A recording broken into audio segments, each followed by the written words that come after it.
नाज़रीन आदाब, उर्दू खबरनामे में आप सबका इस्तकबाल है। मैं हूँ ज़ीशान अहमद। पेश है सबसे पहले अहम खबरों की सुर्खियाँ।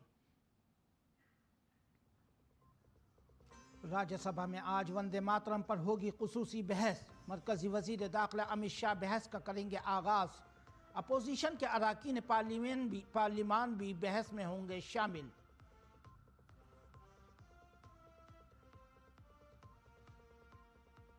लोकसभा में इंतखाबी इस्लाहात पर आज होगी बहस। राहुल गांधी समेत कांग्रेस के कई अरकान लेंगे बहस में हिस्सा। मरकजी वजीर कानून अर्जुन राम मेघवाल ऐवान में देंगे कल जवाब।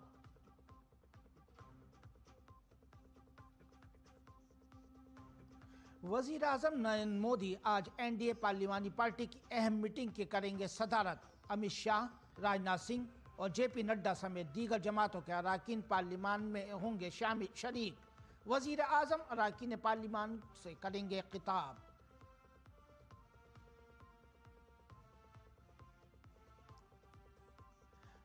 हुकूमत ने इंडिगो एयरलाइंस के बहरान पर सख्त मौक़िफ़ किया इख्तियार। हवाबाजी के वजीर ने कहा, गलती साबित हुई तो फ़िज़ाई रास्तों को किया जाएगा महदूद। इंडिगो को रूट कॉज एनालिसिस के लिए 15 दिन का वक्त दरकार।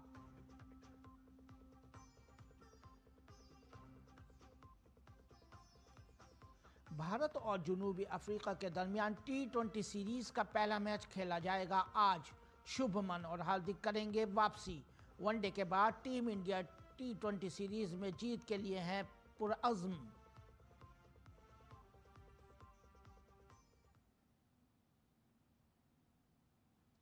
पार्लियामेंट के सनमाई इजलास के दूसरे हफ्ते का आज दूसरा दिन है। राज्यसभा में वंदे मातरम की 150वीं सालगिरह पर बहस होगी। इससे पहले कल लोकसभा में वंदे मातरम की तारीखी अहमियत पर एक तवील और संजीदा बहस हुई, जो तकरीबन 12 घंटे 45 मिनट तक जारी रही और रात 11:42 तक चलती रही। हुक्मरान और अपोजिशन दोनों जमातों के कुल 66 अरकान पार्लिमान ने वंदे मातरम पर अपने ख्यालात का इजहार किया।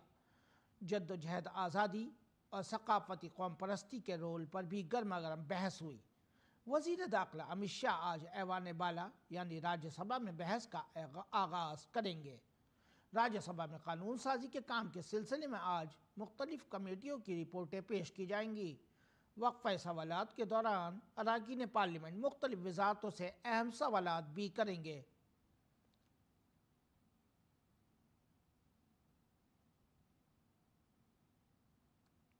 पार्लियामेंट के लिए आज का दिन बहुत अहम है। एक ऐवान में वंदे मातरम और दूसरे ऐवान में इंतखाबी इस्लाहात पर बहस होनी है।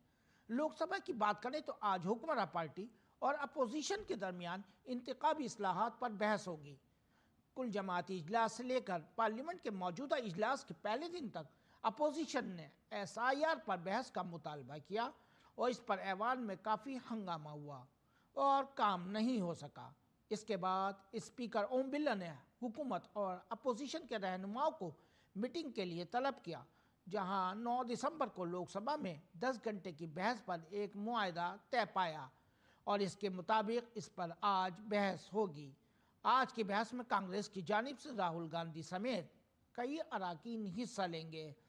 वजीर कानून अर्जुन राम मेघवाल ऐवान में कल इस पर जवाब देंगे।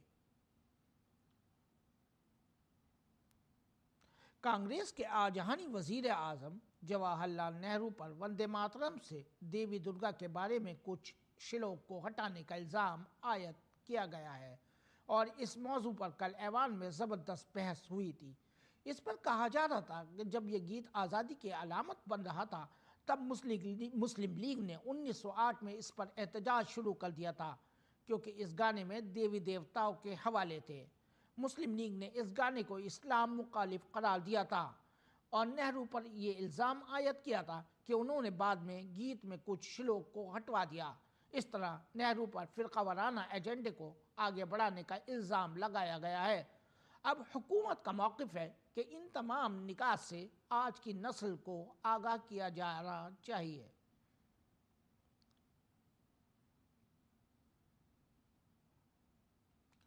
लोकसभा में वंदे मातरम पर बहस के दौरान वजीर आजम नरेंद्र मोदी के खिताब के बाद एनडीए और अपोजिशन के कई अरकान ने अपने ख्यालात का इजहार किया।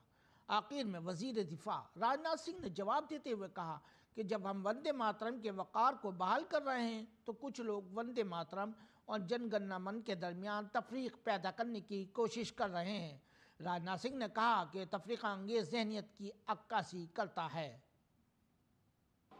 वंदे मातरम की गरिमा को पुनर्स्थापित कर रहे हैं, लेकिन कुछ लोग हम सबके खिलाफ यह नैरेटिव बनाने की कोशिश कर सकते हैं कि वंदे मातरम और जनगण मन के बीच एक दीवार खड़ी की जा रही है। ऐसा नैरेटिव बनाने का प्रयास यह विभाजनकारी मानसिकता का परिचय देता है। अध्यक्ष महोदय, हमारे मन में राष्ट्रगान और राष्ट्रगीत के लिए बराबर का सम्मान है। जो लोग यह बात नहीं समझते हैं वे मां की ममता को भी नहीं समझते हैं। मां अपने बच्चों में, अध्यक्ष महोदय, भेद नहीं करती है। जनगण मन और वंदे मातरम मां भारती के दो सपूतों की किलकारियां हैं।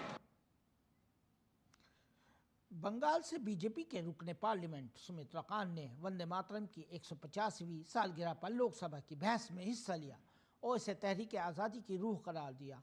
हमारे नुमाइंदे अमरिंदर गुप्ता ने सुमित्रा कांत से इस पर खुसूसी बातचीत की है।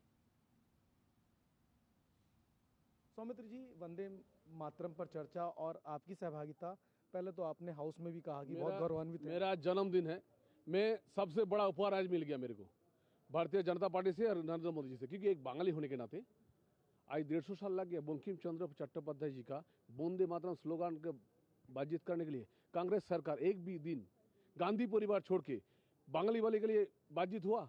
नेताजी सुभाष चंद्र बोस का इंडिया गेट में कभी मूर्ति लगाया? लेकिन हमारा देश का प्रधानमंत्री जी ने किया है। आज गौरव की बात है, हर बांगाली का गौरव की बात है। जी, आज वंदे मातरम हमारा बंकिम चंद्र चट्टोपाध्याय की बात हुआ, आज रवि ठाकुर का बात हुआ, आज द्विजेंद्र लाल राय की बात हुआ, आज खुदीराम बोसू की बात हुआ, सबका बात हुआ। अगर बात करें एनडीए दलों की, तो सबने ये मैसेज देने का प्रयास किया कि ये गीत नहीं है, ये राष्ट्रगीत हमें आज भी प्रेरणा देता है। मैं एक बात बोले, राजनाथ सिंह जी और प्रधानमंत्री जी ने जो बात बोला ना, ये गीत नहीं है, राष्ट्रगीत है। बात तो सही है। वंदे मातरम बोल के आज देश में लाखों लाखों युवा आगे बढ़ा, यही बहुत बड़ी बात है। लेकिन विपक्ष वंदे मातरम बोलते समय बड़ा हिचकिचा रहा था। तुष्टीकरण की राजनीति के तहत देख रहे हैं, कैसे देख रहे हैं इसको? उसका परिवार नहीं है, क्योंकि वंदे मातरम के साथ गांधी परिवार नहीं है, वंदे मातरम के साथ किसी परिवार युक्त नहीं है। बंकिम चंद्र चट्टोपाध्याय युक्त है, इसलिए थोड़ा सा दिक्कत है। बांगाली है। नेताजी सुभाष चंद्र बोस का तो खिलाफ किए थे, फिर नेताजी सुभाष चंद्र बोस का भी बातचीत होना चाहिए। तो ये थे बंगाल से आने वाले सांसद सौमित्र खान, जिनका साफ तौर पर मानना है कि देर रात तक वंदे मातरम पर चर्चा बड़े गर्व की बात है।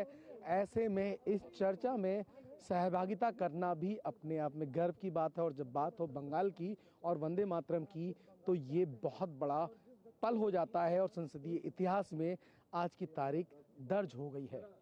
संसद भवन परिसर से कैमरामैन नवीन कुमार के साथ Amarendra Gupta, DD News. Parliament के दोनों ऐवानों में आज अहम मौज़ूआत पर बहस होने वाली है। इससे पहले पार्लियामेंट हाउस कम्प्लेक्स में एनडीए की पार्लिमानी पार्टी की मीटिंग तलब की गई है, जिसकी सदारत वज़ीर आज़म नरेंद्र मोदी करेंगे। वज़ीर आज़म एनडीए की इत्तेहादी जमातों के अरकान पार्लिमान से भी खिताब करेंगे।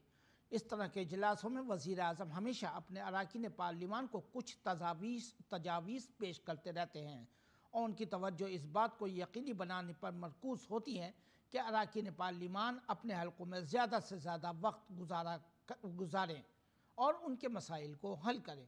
आज वज़ीर आज़म भी अरकान पार्लियामेंट को ऐसा ही मशवरा दे सकते हैं।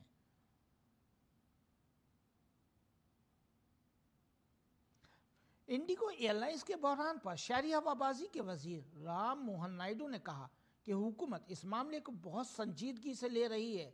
राम मोहन नायडू ने कल तमाम सीनियर ओहदेदारान की एक आला सतही जायज़ा मीटिंग की ताकि सूरत हाल का जायज़ा लिया जा सके। उन्होंने कहा कि वजारत के तमाम सीनियर हुक्काम को हिदायत की गई है कि वह हवाई अड्डों का दौरा करें ताकि एयरलाइंस ऑपरेशंस और मुसाफिरों की सहूलत और मुश्किलात का जायज़ा लिया जा सके। नायडू ने कहा कि तमाम कामियों की निशानदेही की गई है। इस मुसाफिरों की बातचीत के ज़रिए मौसूल होने वाले तासुरात को फौरी तौर पर दूर किया जाना ज़रूरी है। मरकजी वजीर ने सख्त कार्रवाई का वादा किया। उन्होंने कहा कि अगर इंडिगो को कसूरवार पाया जाता है तो इंडिगो को रूट्स में कटौती कर दी जाएगी।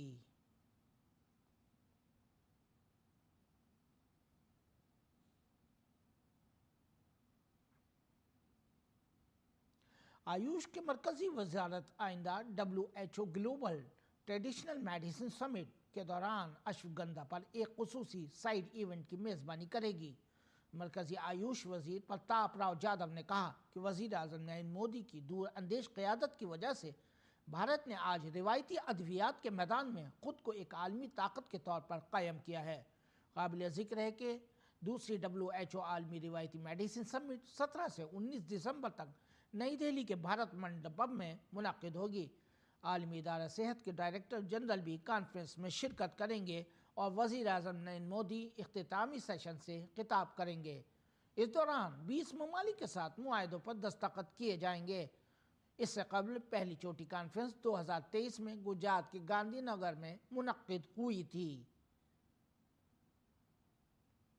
During the summit, the Ministry of Ayush will host a special side event dedicated to Ashwagandha. Under the visionary leadership of our Honorable PM Shri Narendra Modi ji, India today stands as a global leader in the traditional medicine sector. Ayush के मरकजी वजीर ने भारत की शराकतदारी और बढ़ते हुए आलमी एतमाद की एक जिंदा मिसाल के तौर पर गुजरात के जामनगर में कायम WHO ग्लोबल रिवायती मेडिसिन सेंटर का हवाला दिया। उन्होंने कहा कि इस समिट में 100 से ज़ायद ममालिक, आलमी माहिरीन और इदारों के नुमाइंदों की शिरकत मुतवक्के है। हिफ्ज़ान सेहत के मुस्तकबिल को एक नई समत दी जा सकेगी। The establishment of the WHO Global Traditional Medicine Center in Jamnagar, Gujarat, in partnership with India is a living testament to this growing global confidence. You will be happy to know that in this summit we are expecting participation for over 100 countries, along with global experts, institutions, and industry partners who are shaping the future of healthcare.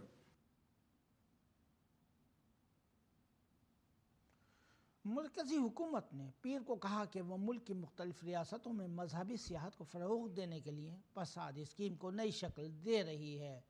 वज़ीर सकाफ़त गजेंद्र सिंह शेखावत ने वक्फ़े सवालात के दौरान एक ज़िमनी सवाल का जवाब देते हुए कहा कि पिछले 10 बरसों में इस स्कीम के तहत 54 मंसूबों को मंजूरी दी गई है। उन्होंने कहा कि यह स्कीम मालियाती साइकिल पर मबनी थी और अब ये ख़त्म होने वाली है।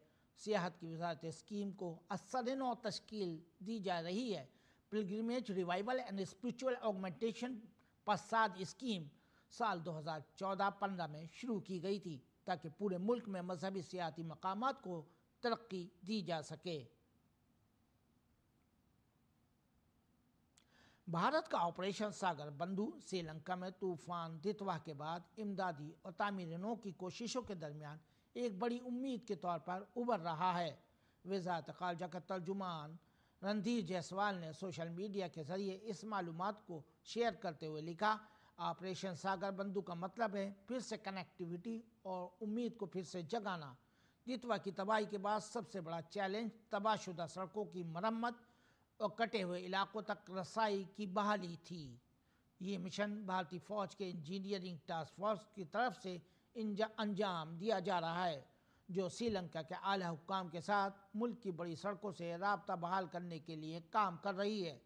ये कोशिश लोगों की नकल व हरकत को आसान बनाने और तूफ़ान दितवा की वजह से होने वाली बड़े पैमाने पर तबाही के बाद इमदादी कार्रवाइयों में सहूलत फराहम करने के लिए की जा रही है। दरी असना किलिनौची में 35A हाईवे पर तबाहशुदा ढांचे को हटाने का काम जारी है और एक बैली ब्रिज भी तेज़ रफ्तारी से तामीर किया जा रहा है। पुल के अज्जा को हिंदुस्तानी फ़िज़ाइया के 17C तैयारे के ज़रिए श्रीलंका ले जाया गया है, जिससे बहाली का काम तेजी से किया जा सके और किसी किस्म की ताक़ीर ना हो। भारत की तरफ से ताउन, इंसानी इमदाद और आफात से निपटने के शोबे में दोनों ममालिक के दरमियान मजबूत शराकतदारी की अक्कासी करता है। मरकजी वजीर तालीम धर्मेंद्र प्रधान ने मध्य प्रदेश में बच्चों की ग़िज़ाइयत पर एक वर्कशॉप में कहा कि रियासत में लाखों बच्चे 5वीं जमात तक पहुँचने तक एक सेब भी नहीं खा सकते। मरकजी वजीर तालीम ने समाज, अवामी नुमाइंदों और इंतज़ामिया से ग़िज़ाइयत को एक अवामी तहरीक बनाने की अपील की। उन्होंने सरकारी तकरीबात में फूलों के गुलदस्ते के बजाय फलों की टोकरियां तकसीम करने की भी पुरजोर अपील की है। तालीम के बारे में बात करना और ग़िज़ाइयत पीछे रह जाए, ये नामुमकिन है। मरकजी वजीर तालीम धर्मेंद्र प्रधान ने इतवार को भोपाल के कुशाभाऊ ठाकरे ऑडिटोरियम में कौमी तालीमी पॉलिसी पर एक प्रोग्राम में कहा, जो हकीकत और इंतबाह दोनों के तौर पर महसूस किया गया। उन्होंने कहा, मध्य प्रदेश में 50 लाख बच्चे ऐसे होंगे जिन्होंने 5वीं जमात तक एक सेब भी नहीं देखा। बहुत से बच्चों को दूध का गिलास भी नहीं मिलता है। आज मैंने एक सार्वजनिक रूप में शिक्षा परिवार को निवेदन किया, ये जो सरकारी कार्यक्रम में गुलदस्ता दिया जाता है फूलों की, उसकी बदले अगर फूल की बदले फलों की टुकड़ी दिया जाए, उतने ही पैसे में राज्य में एक जन आंदोलन होगी, देश में एक जन आंदोलन होगी। न्यूट्रिशन के बारे में, पोषण के बारे में बच्चों को ध्यान दिया जाएगा। प्रधानमंत्री जी ने देश की बच्चों की पोषण के बारे में ध्यान दिया है। हम सब मिलकर इसको सफल बनाएं। तकरीब में मरकजी वजीर धर्मेंद्र प्रधान ने कहा कि स्कूल के बच्चों को हफ्ते में एक बार इंजीर, काजू और बेसन के लड्डू खिलाए जाएं। उन्होंने कहा कि ये ग़िज़ाइयत का असर अगले अब्दुल कलाम जैसी शख्सियत को पैदा कर सकता है। ये सिर्फ एक तजवीज़ नहीं है, बल्कि एक मॉडल है जिसमें अवामी नुमाइंदे, समाजी कारकुनान और आम शहरी शामिल हों। कम से कम हफ्ते में एक बार एक ही बच्चे को 1 पीस अंजीर मिल जाए, 2 पीस काजू मिल जाए, 1 लड्डू मिल जाए, बेसन का लड्डू मिल जाए, शायद उसमें जो उसकी न्यूट्रिशनल इम्पैक्ट उसके मन में आएगा, शायद उसमें से फिर कोई अब्दुल कलाम निकल सकता है।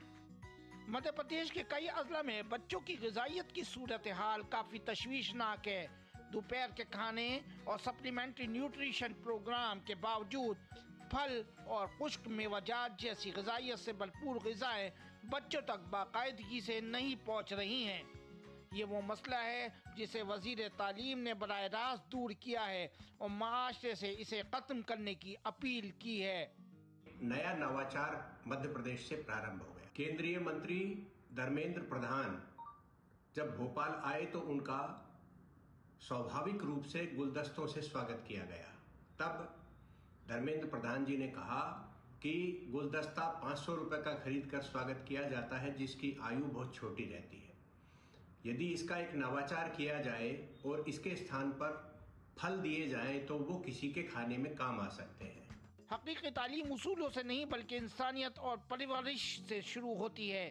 मरकजी वज़ीर तालीम की ये पहल अपने आप में एक सवाल है, क्या हम अपने आसपास के बच्चों को हफ्ते में एक बार फल फराहम कर सकते हैं? ये छोटी सी पहल कल के बड़े टैलेंट की बुनियाद बन सकती है। नई शिक्षा नीति का उद्देश्य भी यही है कि हर बच्चे को समान अवसर और गुणवत्तापूर्ण शिक्षा मिले, और गुणवत्तापूर्ण शिक्षा के लिए ज़रूरी है कि हर बच्चे की थाली में पौष्टिक आहार हो, वो स्वस्थ हो। ऐसे में केंद्रीय मंत्री धर्मेंद्र प्रधान की अपील केवल शिक्षा क्षेत्र के लिए नहीं बल्कि पूरे समाज के लिए बड़ी अपील है।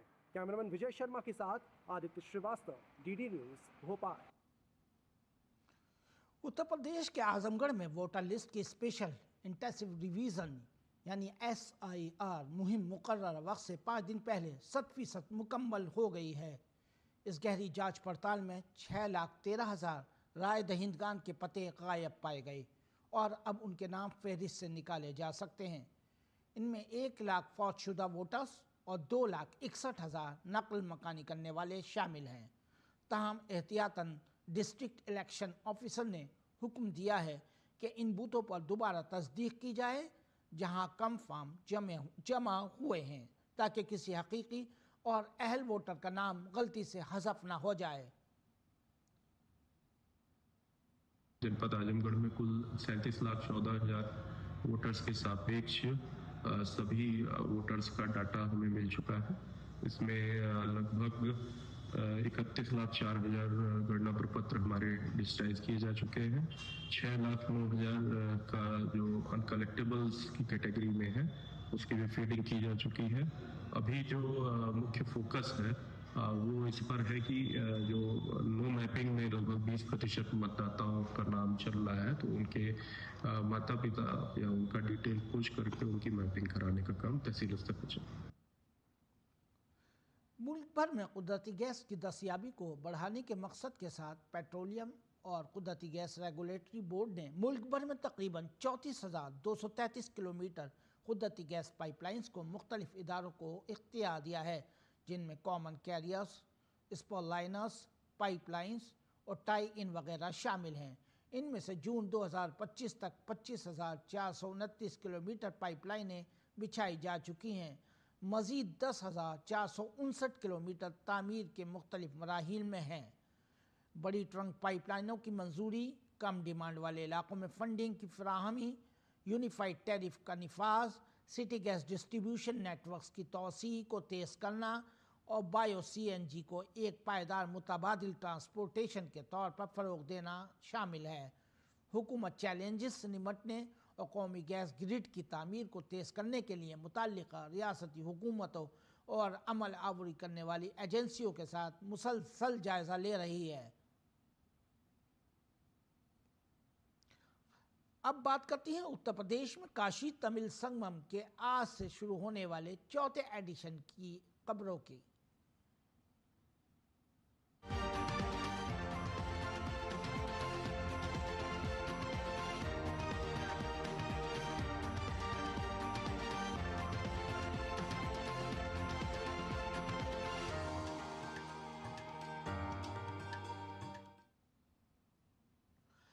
काशी तमिल संगमम के चौथे ग्रुप का पीर को काशी विश्वनाथ धाम में रिवायती और शानदार इस्तकबाल किया गया। काशी विश्वनाथ मंदिर के शास्त्रियों ने फूलों की बारिश और ढोल बजाकर अकीदतमंदों का इस्तकबाल किया। इस दौरान तमिलनाडु के मेहमानों ने हर हर महादेव और वनक्कम काशी के नारों के साथ श्री वशेश्वर के चरणों पर गुलहाय अकीदत नजर की। इस्तकबाल के बाद मेहमानों ने काशी विश्वनाथ कॉरिडोर का दौरा किया, धाम की तारीख, फ़न तामीर और नई सहूलियत के बारे में जानकारी भी हासिल की। दौरे के बाद मंदिर के ज़ेर इंतज़ाम मेहमानों के लिए खुसूसी लंच का एहतमाम किया गया था। वहीं इस तकरीब ने काशी और तमिल रिवायात के दरमियान सकाफती रिश्तों को मज़ीद मजबूत कर दिया है।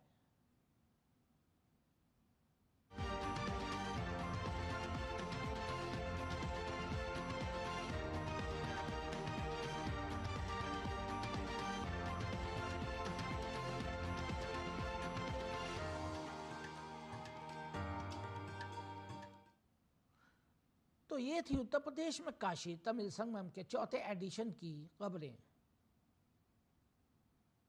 अमेरिका के लॉस एंजलिस में क्रिसमस से पहले रंग बिरंगी रोशनियां, म्यूजिकल परफॉर्मेंस और रिवायती तकरीबात की तैयारियां और मुख्तलिफ प्रोग्राम उरूज पर हैं। त्यौहार के करीब आते ही शहर भर के अहम मकामात पर खुसूसी तैयारियां जोर शोर से जारी हैं।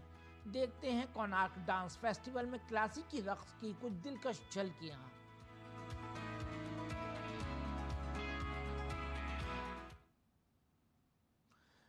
भारत और जनूबी अफ्रीका के दरमियान 5 मैचों की T20 सीरीज का पहला मैच आज कटक के बारबती स्टेडियम में खेला जाएगा। भारत ने वनडे सीरीज 2-1 से जीत ली है और वो T20 सीरीज का आगाज जीत के साथ करना चाहेगा। काबिल जिक्र है कि जनूबी अफ्रीका ने टेस्ट सीरीज 2-0 से जीत ली थी। पहला T20 आज शाम 7 बजे शुरू होगा और टॉस शाम 6:30 बजे होगा। नाज़रीन, अब पेश है मौसम का हाल।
नाज़रीन, आज बस इतना ही। इसी के साथ हमें और हमारी टीम को दीजिए इजाज़त।